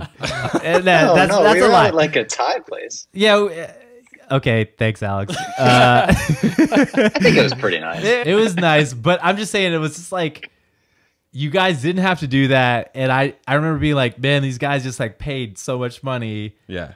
To like come down here to just hang for another weekend, and we didn't even win. And Austin came down too, didn't she? Yeah, exactly. Yeah, that was such a fun weekend. Yeah, Austin, my now wife, came down Whoa. with me. Jeff gave us his house basically, because like I guess Shelby must have still had a place of her own at the time, so like he just went and stayed with Shelby for the weekend and was just like, here you go, Al, you can like have my house for the weekend. Yeah. He was thinking about It was 2000. sick, yeah. He was thinking about 2014. He's like, how do we get rope Alex him and in? Tyler? I never got to. I don't think I ever asked you, but like, did you ever catch any flack from, because it was Temper, that was the club team that you guys like were playing on? Was that hard to walk away from that team to play Doublewide? So I think that Temper wasn't actually formed until the next year. Oh, really? And that was one of the reasons that it worked pretty well, is like for the most part, the Pitt club team at the time, which was called the Oakland Haters, was yes. I played you guys at Nationals in 2000. And we made Nationals in 2011, I believe. Yeah, we played. I was on chain. We played you guys in pool play. Yeah, I hated you guys. And, good. They were the haters. I was like, well, I'm gonna hate them. Yeah, damn right. That was the point. But it was mostly college guys that were just trying to play together and get more experience and get good for college. Yeah. and that's sort of why it like wasn't so bad for us to jump ship for a season, Yeah. because like it wasn't at the time, it wasn't like a super like, hey, we're pushing for the top level for this club season right now. It was more like, yeah, there's plenty of guys that are playing because they want to play club, but there was also a lot of the team that was like, I'm going to be back at Pitt next year. I just want to play some club. Yeah. Yeah. Well, I think especially, like I said, I've said it a couple times, it's so good to see you, especially for like the 2013 guys. Like, what are you up to now? So you said you're in Philadelphia, you're married. Are you still playing frizz? Like, what are you into? Yeah, trying to roll it back a little bit, see if this old body can still do it. I'm on the Philadelphia Phoenix, the AUDL team. Nice. And we start up in a couple weeks, which is this whole, I mean, with all the COVID stuff, it was like, okay, all of a sudden, like, yeah, you're allowed to have practice now and the season's like about to start. It's like, okay, go. So like trying to remember how to play again, since it's been like over a year since I've really done anything. But the season starts in a couple weeks, and we'll find out if I'm still any good. I'm sure you're going to be great. Yeah, you'll are be you fine. playing club frisbee too? A club, unsure this year. This is just a really, really busy year because we kind of have like 2 years worth of stuff jammed into this year. Like we've got a whole bunch of friends' weddings and Do you want to play all that kind of stuff. You want to play Doublewide? Yay! Hey! Dude, I would love to play Doublewide anytime. Let me talk to the captains. No, but it's a package deal. we'll like see. if Alex plays, like all of us got to play. Right, too. for sure. Yeah, hey, captains 2021. If you want Alex, you got to take us. Yeah, we're the fabulous four. We've bonded on this call. 100%. If y'all three roster up, count me in. Damn it. Love it. I'm out. I had a change of heart. I'm out. Yeah, my ankle's kind of sore. And Alex, can you give us, because Tyler, we've mentioned his name a couple times, he was part of 2013. Can you give us an update on what he is up to right now? Yeah, he is right now living in Boston, but he actually is moving to Philly in about a month.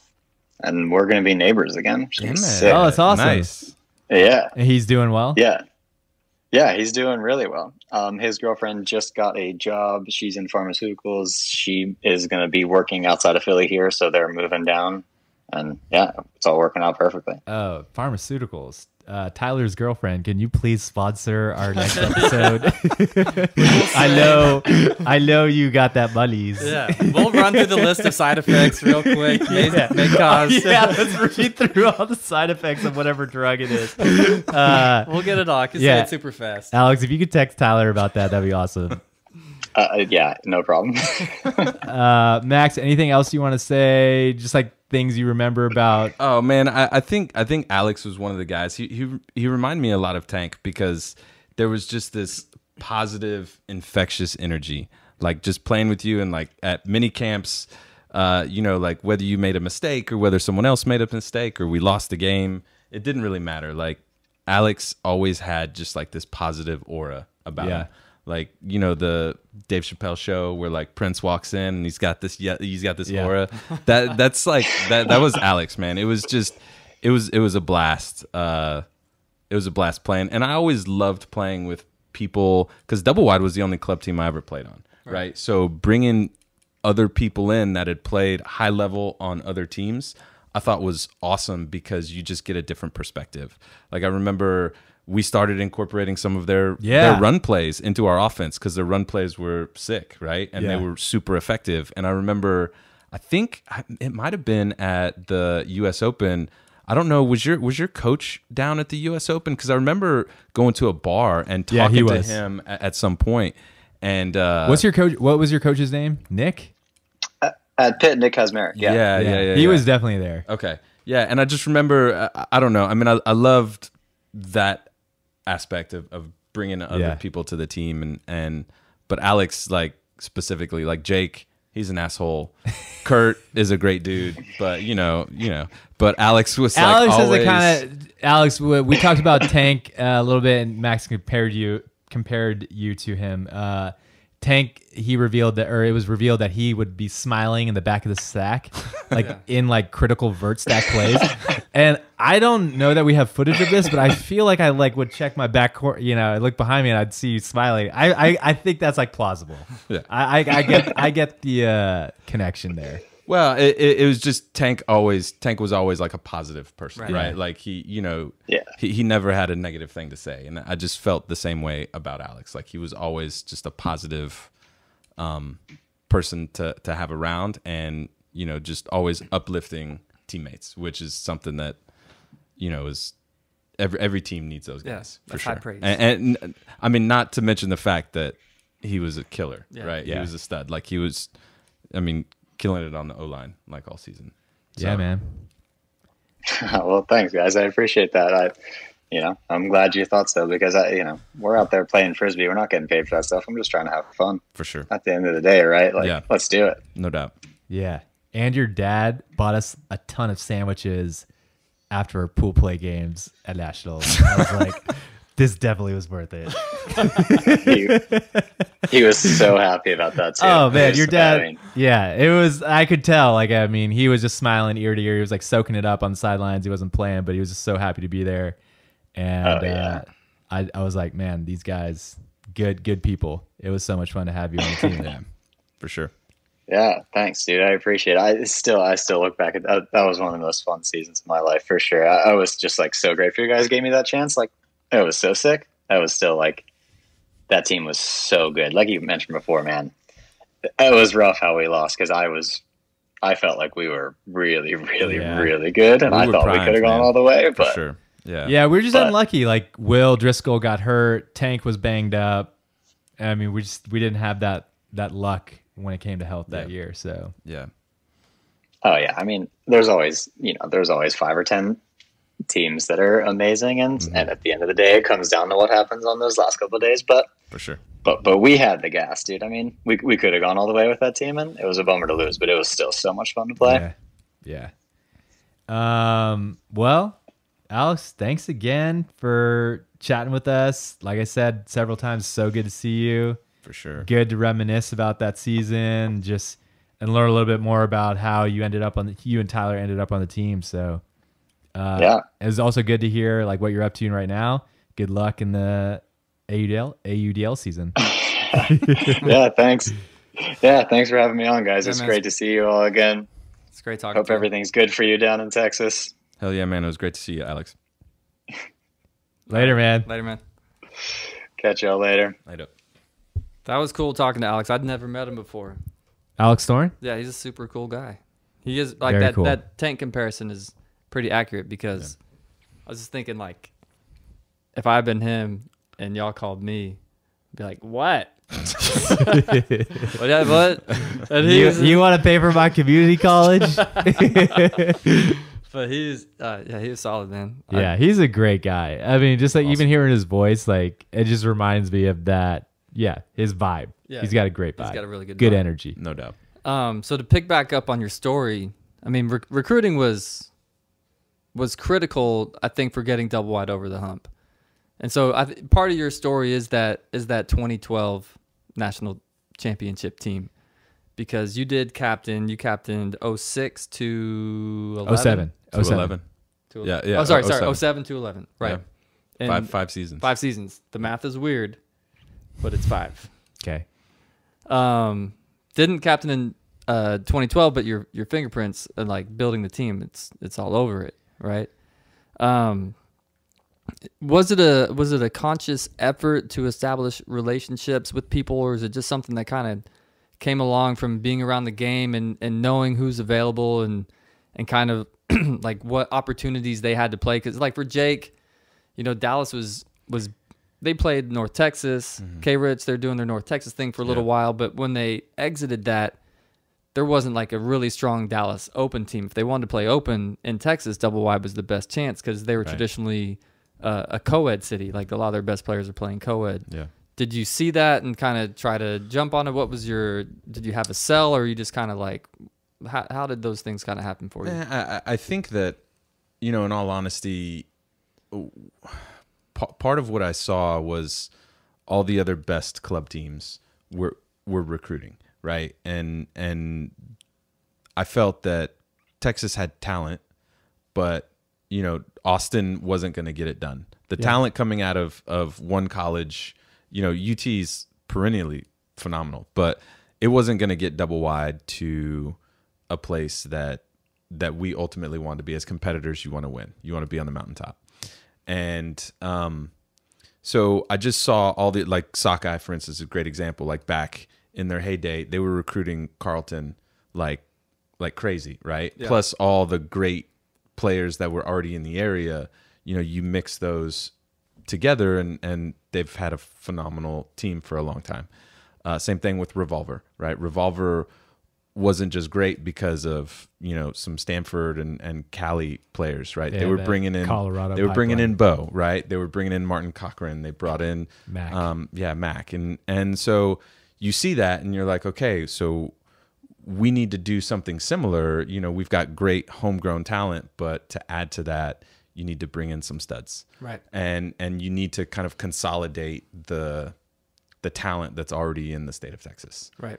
And doing that, though, kind of brings a cost, and it doesn't always sit well with everybody. For sure. Right? So, we talked about the 07 cuts a little bit, but to then, you're changing the trajectory of the team, and something you mentioned when Kiran and I had our pre-interview with you was like, as a captain, your philosophy was do what puts Doublewide in the best chance to win, and that can kind of make you unpopular with people that are, people want to be competitive, but they want to keep a social dynamic and kind of like not really grassroots, but maybe local or just kind of have a different feel for the team. Did you get pushback? We don't have to say names, but did you feel that from people like as you're trying to do that, and how did you kind of resolve that? Resolving it was there was for sure pushback, and I think Homie mentioned it, like in the first the first podcast. He was like, I wanted an Austin team. I wanted an Austin team, right? And so we had a mostly Austin team, and there was a couple young dudes like from A&M and whatever, but for the most part it was Austin guys. And so whenever we took over, or whenever partly like I guess I took over in 07 and then continued on, was just really trying to consolidate the best talent in Texas. And there was pushback from buddies, like dudes that were friends, and they were just like, listen, I don't, like this guy doesn't even know my name. Yeah. And that's a true story. It is a true story, right? And like they just weren't on board. They didn't want that to be their experience, right? Do you think you would have done things, like looking back, would you have done things differently as far as like, I don't know, like not like anything silly, like sitting around in a circle and be like, Tank, Max, Scotty, Kiran, and like doing stuff like that. But just as far as like expectations with camaraderie and cohesiveness, do you think like were there any, looking back, like kind of missteps that you wish had been done differently, or you think it's just kind of like those personalities and that's the way it's going to happen? Honestly, I've never even thought about that. Yeah. I think I was more interested in the X's and O's and the roster, putting it together with like the best talent available, and then I guess cream rises to the crop, or cream rises to the top. Is that right? Cream of the crop. Cream of the crop. And cream rises to the top. Rises. Yeah. My parents are from a different country. I don't understand your idiom. So well, as a crow flies. Yeah. I could have done that better, but no. I mean, I didn't really think about. We tried to incorporate, just some social events. Yeah. And 4th Street Rain. Shout out to 4th Street Rain. I think I'll add some details there. Like I think a big thing that happened in 2012, maybe, is we all stayed in the same house at Labor Day. Yeah. The whole team was in one house. And I think that kind of forced people to be like, oh, that's what this person's like. That's what this person's like. Hey, what's your name? Can I use the shower after you? That didn't happen. But I mean, I think that was a forcing function for getting us all on the same wavelength, if you will. Yeah. But that was never, to me, I never thought about the mental aspect of that. Like I know, you're into a lot of the mental side of sports. But I never even really kind of thought about that. I mean, you can't. too I much. mean, I think that's why you have other people. You have co-captains. You Yeah. have SAC. You have other people. Like, you can't have one person Yeah, taking it's care too of much. all those things anyway. You know, I know we talked about, you know, you as a player, not here, but previously, like when you kind of felt like you were good and you could hang individually, having those experiences at Paganello, which is a big beach tournament that took place in Rimini, and Sean McCall was putting together teams that had like some of the best players from some of the best teams in the world, really, like playing with Mike Grant, playing with Damien, playing with Mike Namkung, Yep. you know, playing with Shawnee, playing with all these guys that you've seen play on these teams, and then you played with them and you were a key part of those teams, so you knew you could hang. For sure. When did you feel like Doublewide was a team that could hang with anybody? Because we'd had like bits and pieces, you know, like we had to slowly pick off, like, all right, we beat Dog, all right, we beat Sockeye, all right, we beat, you know, Revolver kind of came along as the same time of us, actually a little later, like their greatness wasn't established until, you know, the post-aughts. They made finals for the first time in 2009. Okay. They lost that finals, but like that's when, I mean, they got some really good players, Bo, but that was like their beginning of their ascent. As Jam faded, they kind of Yeah. came in and took Yeah. that Bay Area like super strong team. What was the, you know, it doesn't have to be a singular moment, or what kind of stood out to you is like, all right, Doublewide, you know, we're ready to dumb being happy with quarters. Yeah. You know, what's our next goal? Like, you know, when is national championship a realistic expectation? Right. So I think 2009. Yeah. After the 2009 season. So that was the first year that Kurt played on the team. Yeah. And you know, and it was Kurt, and then another dude we hadn't mentioned, Matt Randall. Yeah. You know, was a UNT. Yeah, He he's played another UNT UNT like with big K. Dallas Rich. dude. Yep. I thought his last name was Radnall. Radnall, Matt Radnall. You know, and Jake Anderson, but The Bud. but besides that, I think it was more previous to that year, just our training regimen. I remember at nationals, we were just kind of the end of day 2 or Gassed. day 3, we were getting run into the ground. We couldn't hang with the other Yeah. teams. Yeah. And it's not like they were better athletes. They were just better prepared. They're better trained. That's right. And you know, because second game of day 1, we could hang with the Sockeyes. You know, I mean, but the longer a tournament like wore on, the more we were wearing down. And so that season, Kurt had brought you know, kind of a training track. Florida track workouts. We've talked about it a little bit. Yeah, the Florida track workouts that you know we had never done. Right, we were doing shuttles. Yeah. and we were doing some other things here or there. You know, and there's nothing. Before Kurt, we were doing shuttles. Correct, and Yeah. there's nothing wrong with that. I mean, I think There's a lot something of wrong with That's that. how a lot of teams train, and that's fine. But I do remember that season we lost in the quarters. I don't remember who we lost to. But Sockeye.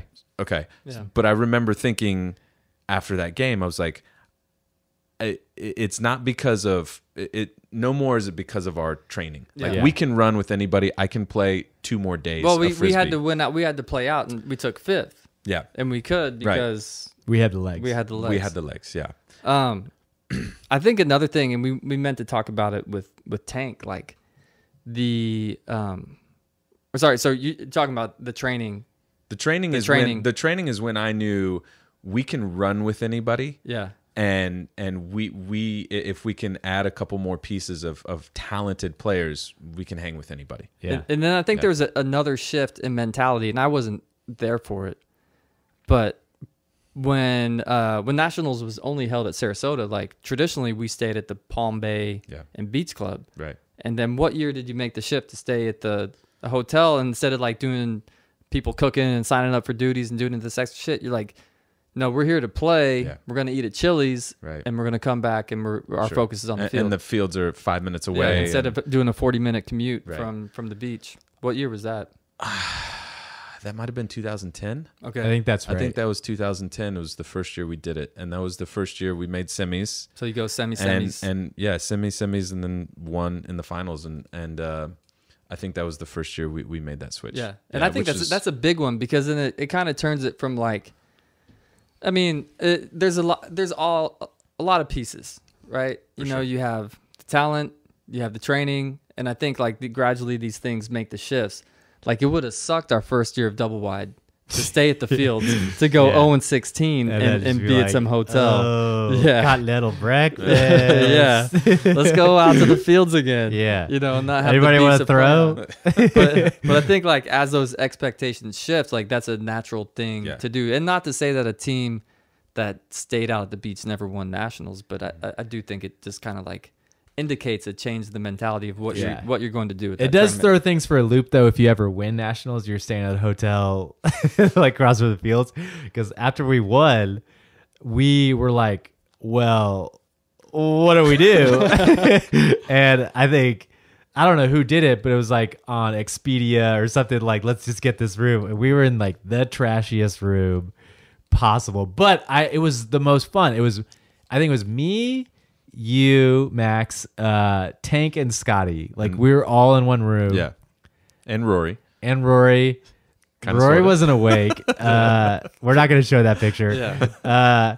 But I remember it was like, man, I'm so glad to be in this room. Like we were right across the street from the daiquiri deck, which is like where everybody would go if you won or lost.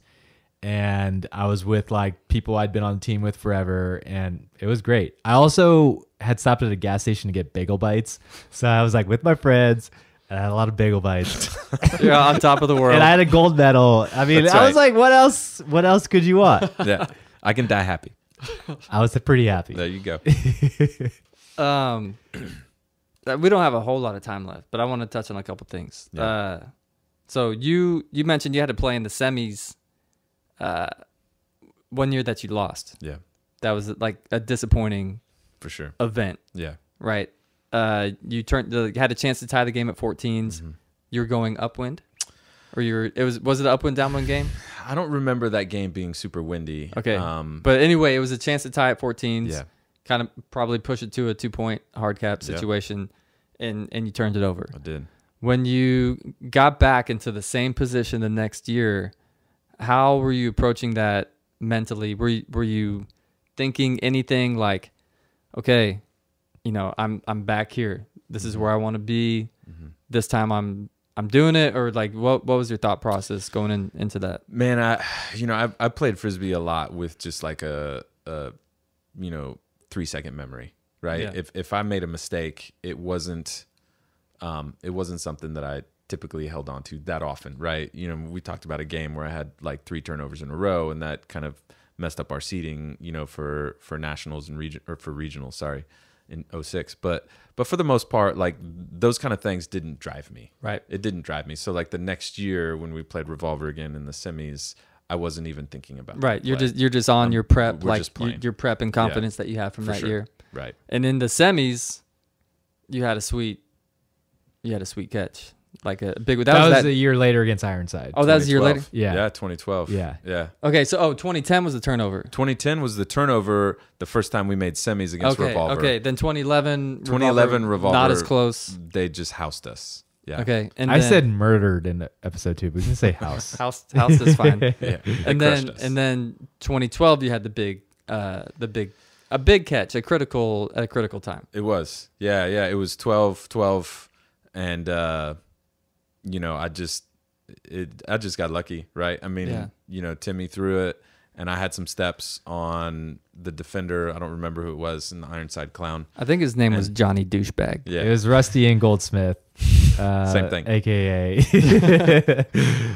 But you had the confidence to. I think my takeaway from hearing you talk is like you had the confidence to be out there in that important point, Right. and make the play that needed to be made. I think at the height of my when I was playing frisbee, my mentality was that no one could guard me. Yeah. I never thought, you know, and on A&M, it was different because we didn't have the same throwers and people with the disc skills. Yeah. Right. But on Doublewide, it was like, okay, no one can guard me out here. You give me like 5 seconds and I can get open on anybody. Yeah. And so I always felt like, you know, and I started out my last years on Doublewide, I was a handler, but I started out as a cutter. Yeah. Like a pretty efficient cutter out in the field, effective at least. What did you think of, like, throwing too, same mentality, like, I'm putting this where I want it?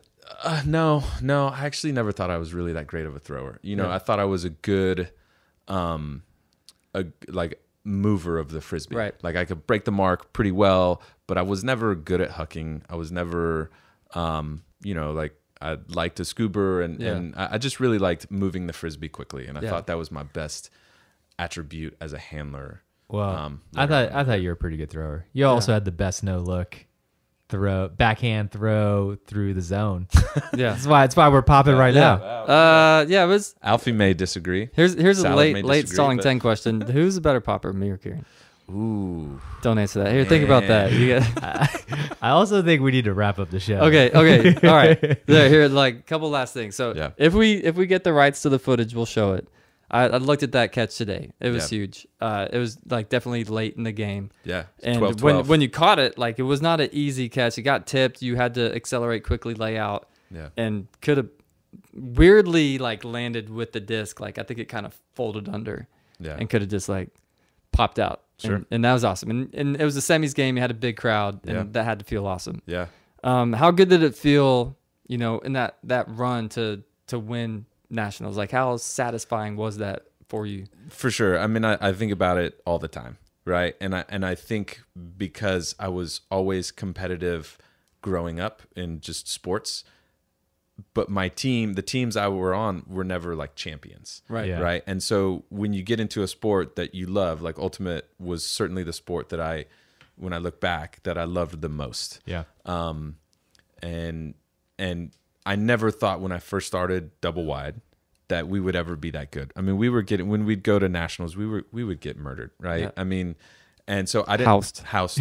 We would get housed. Woof. So I just never thought we would reach that tippy top, and I think that's always why, I maybe pushed and looked to get players from Denmark. And I mean that we would be interested in bringing in people from different teams and adding a piece here or there to potentially put us in a position to win. Yeah. And so like that was by far, besides, like marriage and kids and all that stuff, like the thing that I will hold on to is that feeling once we won was, it was amazing. Yeah. Right. And you're a huge part of building that. Like absolutely.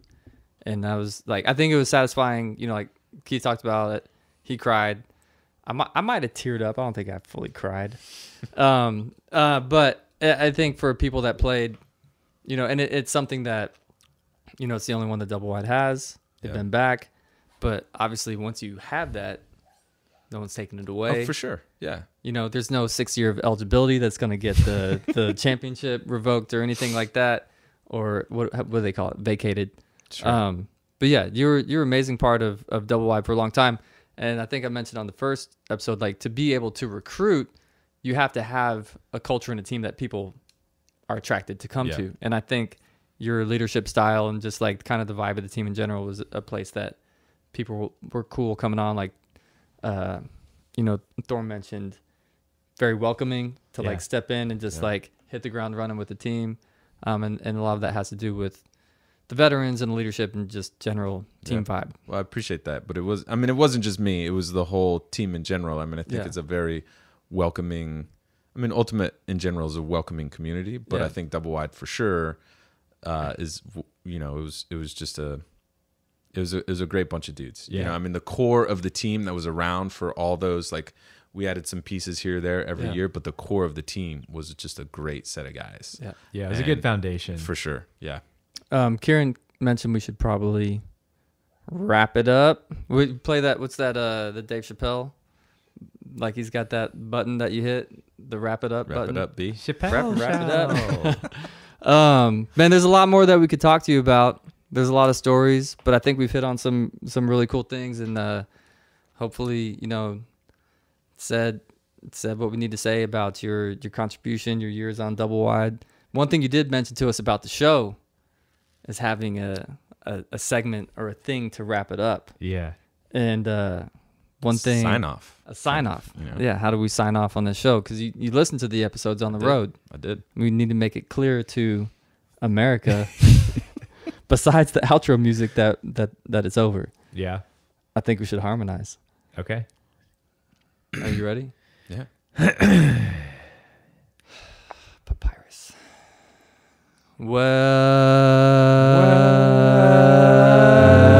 Well, nasty. We could do better. We could do it. We don't have Episode enough 4. time to do Another more. take. Episode 4.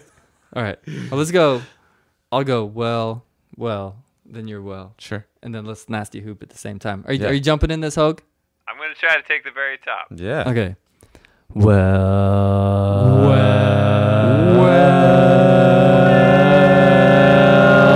nasty hoop. Money go get a MOB all over.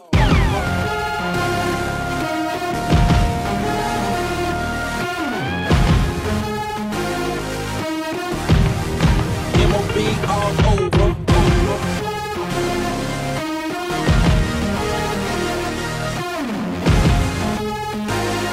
We be the realest.